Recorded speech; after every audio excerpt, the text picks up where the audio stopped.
തൊഴിലാളി ദിനത്തോടനുബന്ധിച്ച് CITU Chittur division committee നേതൃത്വത്തിൽ മെയ് ദിന റാലി നടത്തി. നഗരത്തിൽ നടത്തിയ റാലി അണിക്കോട് സമാപിച്ചു. CITU സംസ്ഥാന സെക്രട്ടറി KK ദിവാകരൻ ഉദ്ഘാടനം ചെയ്തു.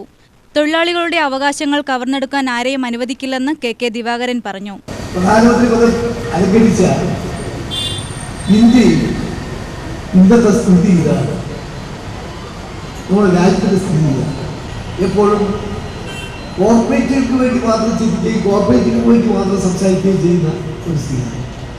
ഇപ്പോൾ അദാനിയുടെ കാര്യമല്ല, അദാനിപ്പോൾ ഡൽഹിയിലാണ് താമസിക്കുന്നത്. അദ്ദേഹത്തിന്റെ കീഴിലുള്ള നിരവധി കമ്പനികളുണ്ട്. അതിന്റെ ലീസിന് കൊടുത്തിരിക്കുക. അവരുടെ കുടുംബങ്ങൾക്ക് ആവശ്യമായ ഭക്ഷണം ആ ഗ്രാമീണരായ മനുഷ്യർ അവരാണ് കൊടുക്കുന്നത്.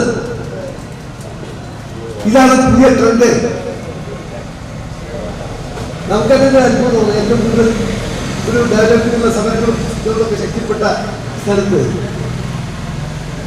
അവിടെ ഇങ്ങനെയാണ്. ഞാൻ അവിടുന്ന് ഒരു ഭക്ഷണം അത് കഴിച്ചത്.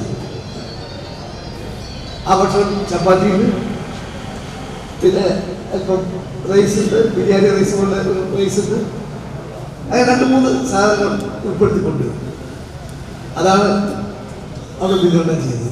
ഗ്രാമീണരാണ് അതിനുള്ള ആ ഭക്ഷണം സമരം ചെയ്യുന്നത്. A. കൃഷ്ണകുമാർ അധ്യക്ഷനായി. K. Pradeep Kumar, V. Binu, S. Rajan, doctor Sreekanth, A. Kannankutty, M. Chellankutty എന്നിവർ പങ്കെടുത്തു. UTV news, Palakkad.